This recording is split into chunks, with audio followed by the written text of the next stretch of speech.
Magandang araw, Sir Casper. Sana nasa mabuting kalagayan ka. Tawagin mo na lamang ako sa pangalang Ramil. Nakatira sa liblib na lugar ng Capiz. 19 na taong gulang ako nang mangyari ito. Taong 1990. Angkan kami ng mga aswang, pero mabubuti po kami. At hindi nananakit ng kapwa aswang. At kapwa-tao. Kapwa-tao pala. Isang araw noon nang magpasya akong umalis sa aming tahanan at magtungo sa lugar ng mga tao. Doon ko nakita ang malaking pagkakaiba ng isang aswang at ng tao. Malaya silang gawin ang mga bagay na gusto nila, lalo ng pagkain ng mangga na sinasawsaw sa asin. Kaya hindi ko maiwasang mainggit at pinangarap na maging katulad nila. Habang naglalakad ako noon, may nabangga akong isang babae. Pasensya ka na, miss. Hindi ko napansin na may tao. Nang mag-angat ako ng tingin, halos matulala ako nang masilayan ko ang ganda ng babae na nakatayo sa aking harapan. Nakangiti siya at walang bahid ng pagkakainis sa kanyang muka. Ayos lang yun. Sa susunod, tignan mo na lang ang dinadaanan mo ha. Mahirap na kung ang mabangga mo ay suplada. Sa madaling salita, humanga ako sa kanya noon. Kaya simula ng araw na yon, ay lagi na akong umaalis sa amin para puntahan ang nasabing babae. Nagdadahilan na lang ako na pupunta sa kabundukan para manghuli ng hayop na kakainin. Ayaw ko man magsinungaling, pero kailangan.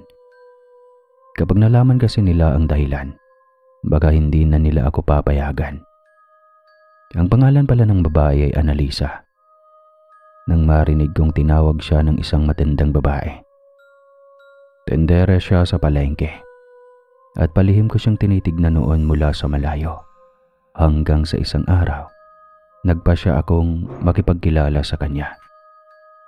Naglalakad siya noon pauwi sa kanila. Bigla akong sumulpot sa kanyang harapan na ikinagulat niya. Napatitig siya sa akin na parang minumukhaan ako. Sandali, ikaw yung lalaki na nakabangga ako noong nakaraang linggo, di ba? Oo, ako nga. Ako nga pala si Ramil. Ikaw. Inilahad ko ang aking kamay na tinanggap naman niya. Ako naman si Annalisa. Bakit ka nandito? Habang nagsasalita siya, ay nagkamayan kaming dalawa. Wala lang, may pupuntahan lang ako. Ganun ba? Saan ka naman pupunta? Diyan sa puso mo. Kabuang. Na mga sandaling iyon ay sobrang saya ko dahil nagkakilala na kami ng babaeng nagugustuhan ko. Kaya simula ng araw na yon, araw-araw na akong pumupunta sa tindahan para tignan siya at bantayan. Kapag umuwi siya ay lagi kaming magkasama. Sinasabi ko lang na 100 lang kami nang inuuwian dahil nagtatrabaho din ako. May isang pagkakataon noon na hapon, gusto kong lumapit sa kanya noon. Pero hindi ko magawa dahil may dala siyang asin sa isang bayong. Ang asin ay isa sa mga pangontra sa aswang. Ramil, ikaw pala yan? Tiniis ko ang sugat na namumuo sa kanang braso ko nang lumapit siya sa akin. Nangihina rin ako ng mga sandaling iyon noon. Nanlaki ang mga mata ni Annalisa nang makita ang sugat kasabay ng pagtapo niya ng bayong. Nakahinga ako ng maluwag dahil hindi na lumaki iyon. Isa kang aswang? Tama ba ako? Natigilan ako at hindi ko alam kung ano ang sasabihin. Paano kung mapahamak ako kapag sinabi ko ang totoo sa kanya? Ngumiti si Annalisa. Iyon na yata ang pinakamagandang ngiti na nakita ko sa kanya. Huwag kang matakot. Umamin ka na, Ramil. Alam ko namang mabuti ka. Mapagkakatiwalaan mo ba ako? Tumango ako. Naupo kami sa gilid ng daan kung saan may kahoy na upuan. Sinabi ko sa kanya ang totoo kong pagkatao. Kaya kung iiwasan man niya ako, wala akong magagawa. Hinawakan niya ang aking kamay at sinabing tanggap niya ang pagkatao ko. Nagpasalamat naman ako dahil hindi niya ako hinusgahan. Pag-uwi ko sa amin noon, kaagad akong tinanong ni ina kung saan ako galing. Sinabi ko na galing ako sa kakahuyan ng aso, sabay pakita ng hayop na aking dala. Tinignan ako ni ina sa mata. Marunong tumingin si ina kung nagsisinungaling ang isang aswang o hindi. Anak, sabihin mo sa akin ang totoo. Saan ka ba talaga galing? Matagal ko na itong napapansin pero hindi lang ako umiimik. Dahil gusto kong ikaw ang magsabi sa akin. Pero mukhang wala ka yatang balak sabihin sa akin. Nagyuko ako ng ulo para itago ang hiya. Pero kailangan kong panindigan ang pagkakaibigan namin ni Annalisa. Hindi ko iyon bibitawan. Galing ako sa lugar ng mga tao, Nay. May nakilala akong babae na tanggap ako kung sino ako. Umiling si ina at sinabi na walang dapat makaalam ng pagkatao ko. Pero sinabi ko naman na hindi ipagkakalat ni Annalisa ang mga nalaman tungkol sa akin. Mapagkakatiwalaan siya. Hindi ko daw alam kung ano ang kaya ng mga tao kapag nalaman nila ang pagkatao ko. Kaya dapat akong mag-ingat. Opo, Nay. Mag-iingat po ako. Niyakap ako ni ina at sinabi na ayaw niya akong ikulong sa pamayanan namin. Gusto niyang maranasan ko ang buhay na gusto ko. Basta wag basta-basta magtitiwala kahit kanino man. Umiyak ako dahil napakabuti ni ina. Kinabukasan, nagpaalam ako kay ina na pupunta kina Annalisa. Umuwi daw ako sa tamang oras para hindi magalit si ama. Pagkarating ko sa tindahan nila kung saan nagtitinda si Annalisa, hindi pa nagsasara yon. Kaya naghintay ako. Ilang sandali lang, lumabas na ang dalaga. Kaagad ko siyang nilapitan. Oh, bakit nandito ka? Baka pagalitan ka kasi maggagabi na oh. Nagpaalam naman ako kay ina, kaya ayos lang. Uuwi din ako kapag naihatid kita. Ngumiti na lamang si Annalisa at nagpasalamat. Nang makarating kami sa lugar kung saan walang ganong tao, tumigil ako nang may maramdaman na kakaiba. Tinanong ako ni Annalisa kung may problema ba. Sinabi ko na wala dahil baka matakot siya kaya hindi ko sinabi ang totoo. Nagpatuloy kami sa paglalakad at pinauna ko siya habang nakikiramdam ako sa paligid. Ganoon kasi kaming mga aswang. Ang bilis naming makiramdam. Maniwala man kayo sa hindi, kapag lumalabas kayo sa gabi, kahit nasa harapan nyo kami, hindi nyo kami makikita. At yun nga, balik tayo sa kwento. Hanggang sa may marinig akong kalusko sa hindi kalayuan. Napakapit sa akin si Annalisa. Sinabihan ko sa kung sino man yon, ay lumabas na sila sa kanilang pinagtataguan. Ganoon na lang ang gulat ko nang makita ang dalawa sa mga kasamahan ko. Bakit kayo nandito, Oro, Rota? Paano niyo ako nasundan? Sinabi ng dalawa na nagdududa sila sa ikinikilos ko, kaya sinundan nila ako kanina. Napatingin sila kay Annalisa. Kaagad ko siyang itinago sa aking likuran at sinabihan sila na huwag nilang gagalawin ang dalaga. Natawa lamang sila at sino daw ba ako para utusan sila. Tinignan nila ng makahulugan si Annalisa at saka ngumisi ng nakakaloko. Mukhang mag-i-enjoy kami dyan sa kasama mo, Ramil. Ano? Mas maganda kapag tayong tatlo para naman matikman din namin. Mas lalong nagsusumiksik si Annalisa sa aking likod. Naikuyom ko ang aking kamay at sinabihan sila na umalis na dahil hindi maganda ang iniisip nila. Hanggat maaari ay ayaw kong magalit dahil baka kung ano pang mangyari, lalo at nasa iisang pamayanan kami. Ngunit mas lumapit pa sila sa amin Oro, Ruta, umuwi na kayo. Hindi niyo magugustuhan ang mangyayari kapag ipinilit ninyo ang inyong gusto. Ganon ba? Sige nga. Natawa lamang sila at sinabing hindi sila natatakot sa akin. At wala akong pagpipilian ng mga sandaling iyon, kundi ipagtanggol ang mahal ko. Napasigaw si Annalisa nang biglang magbago ang anyo ng mga kaharap ko. Namula na ang kanilang mga mata. Nagkaroon na ng pangil at matutulis na kuko. Nagkaroon na din ng makakapal na balahibo ang mga katawan. Humaba din ang kanilang tenga. Ayaw ko man ipakita kay Annalisa ang katauhan ko. Wala akong pagpipilian ng mga oras na yon. Lumingon ako sa kanya. Kailangan kong lumaban.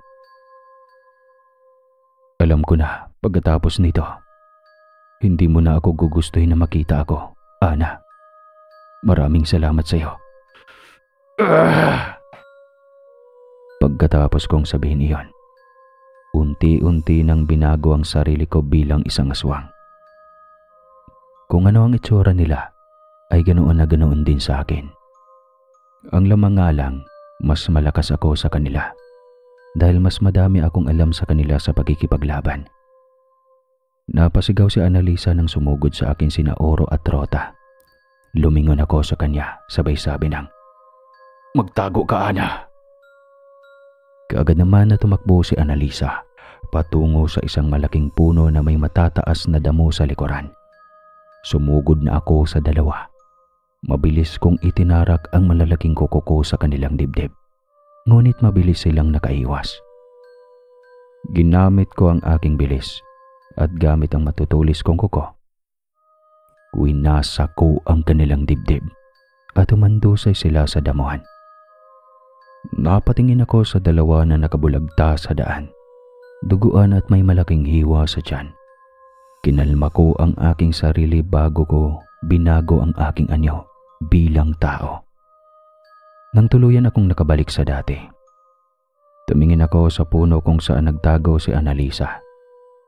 Naroon siya nakatayo habang pinagmamasdan ako at ang dalawang napatay ko.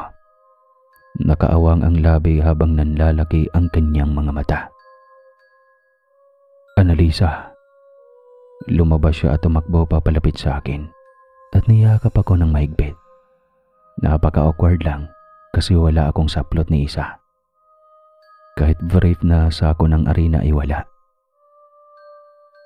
Akala ko na paano ka na. Akala ko mapapatay ka nila. Mabuti at ligtas ka at hindi ka nila napatay.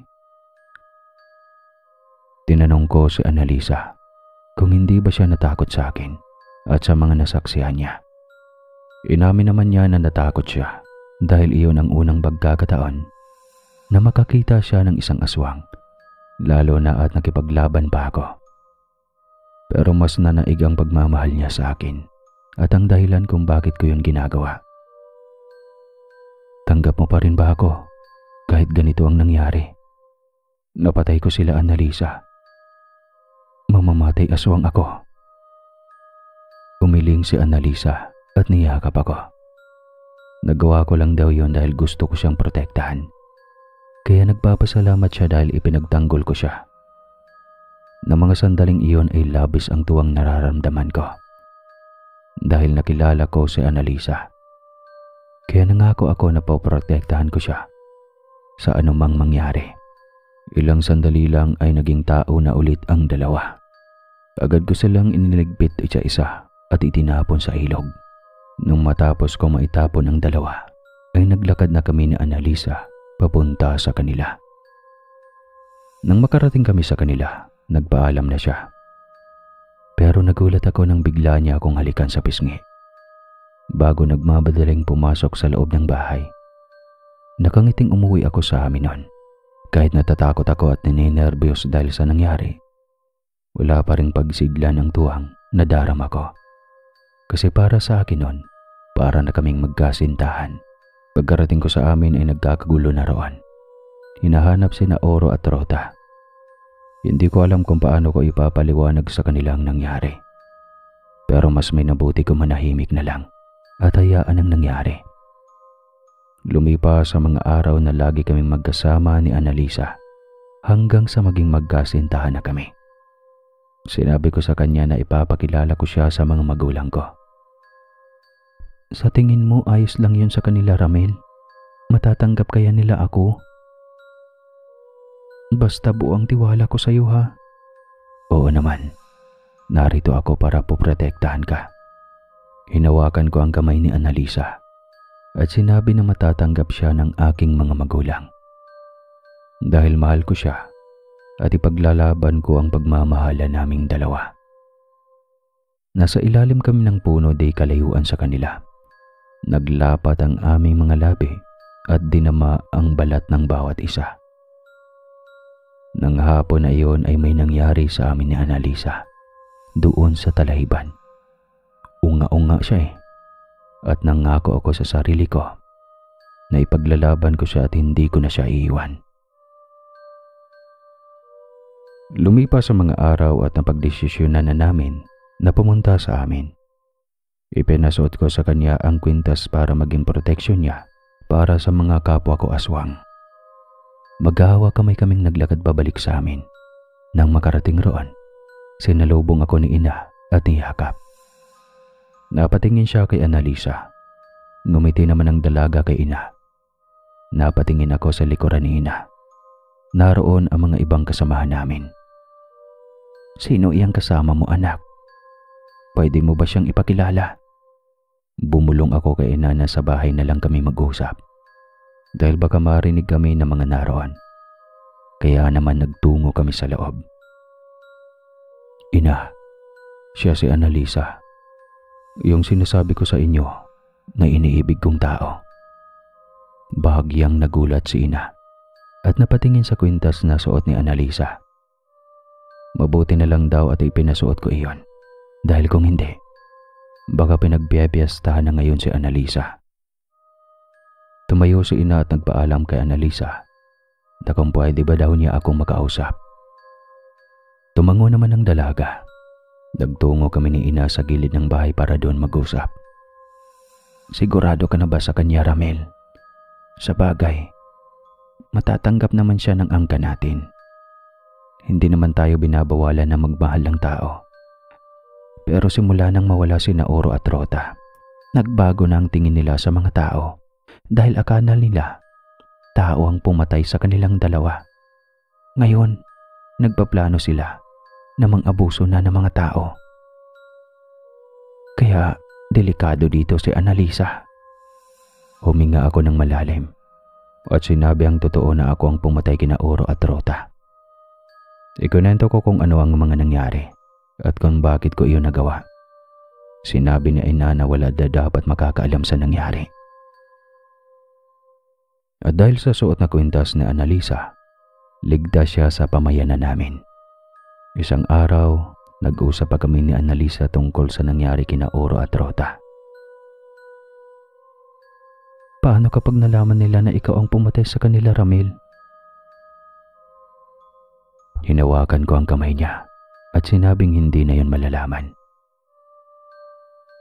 Nasa likuran kami sa mga taniman ng gulay. Oo, kumakain kami ng hilaw na karne, pero kumakain din kami ng gulay na parang normal na tao. At iyon ang pagkakamali namin dahil may nakarinig sa pinag-usapan namin. Nang gabing iyon, sinugod kami ng kamag-anak ni Oro at Rota. Sandali, ano ang nangyayari? Si Ama ang nagtanong niyan dahil siya ang pinuno ng pamayanan. Sinabi ng lalaki na siyang nakarinig sa mga pinag-uusapan namin ni Annalisa. Kaagad akong humingi ng tawad at ipinaliwanag kung bakit ko iyon nagawa, pero hindi nila iyon tinanggap. Naging bingi sila. Dahil daw sa isang tao kaya nagawa ko iyon. Kaya nagkagulo. At dahil doon, wala nang nagawa ang aming angkan, kundi ang lumaban. Kaagad kong hinila si Annalisa sa gilid para makapagtago siya. Nalaban ka? Kailangan ko silang tulungan. Hindi ko pwedeng hayaan na matalo ang aming angkan. Umiiyak na si Annalisa at sinisisi ang sarili. Dahil siya daw ang dahilan o punot dulo kung bakit nagkakagulo kami. Niyakap ko siya at sinabing wala siyang kasalanan. Huwag niyang sisihin ang sarili niya. Lalabas na sana ako nang salubungin ako ni ina at sinabihan na tumakas na kami. Hindi ina, tutulungan ko kayo. Anak, gusto kong maligtas kayo ni Annalisa. Kami na ang bahala dito. Kahit ikaw man lang ang makaligtas anak, magmamakaawa ako. Ilayo mo rito si Annalisa. Wala akong magawa kundi ang pumayag sa gusto ni ina. Nilapitan ko si Annalisa at sinabihan na tumakas na kami. Doon kami sa likod at nagbakalayo-layo. Nang makalayo, napatingin ako sa aming pamayanan. Marami ang sugatan at may nasusunog na mga kubo na gawa sa pawid. Hinawakan ko ang kamay ni Annalisa at umalis na roon. Nang medyo malayo-layo na kami sa mga kaguluhan at sa aming pamayanan, doon kami nakaramdam ng pagod. Kaya nagpahinga muna kami. Kasalanan ko ang lahat ng ito, Ramil. Dahil sa akin nagkagulo ang pamayanan ninyo. Umiiyak si Annalisa. Niyakap ko siya at sinabing wala siyang kasalanan. Nangyari iyon dahil kailangan. Nang ayos na kami, nagpatuloy ulit kami. Nagtungo kami sa kanilang bahay. Nagpapasalamat ako dahil tanggap ako ng mga magulang ni Annalisa. At simula noon, wala na akong balita sa mga magulang ko. Sinubukan kong bumalik doon pagkaraan ng 1 linggo. Pero puro natutupok na mga kubo lang ang nandoon. Paulit-ulit akong bumabalik-balik doon sa lugar. Pero ang nangyari ay tinubuan lang ito ng mga puno at damo hanggang sa tuluyan na silang nawala. Kami naman ni Annalisa ay naging mag-asawa kami.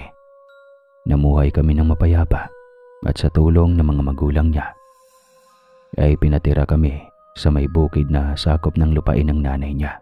Pero kahit nagsasama na kami, hindi pa rin kami biniyayaan ng anak. May mga nakapagsabi na baka isinumpa ako na makaaway namin. Sa ngayon ay medyo may edad na kami, pero patuloy pa rin ang buhay at masarap talaga ang karne ng bata. Promise. Huwag kalimutan magkape.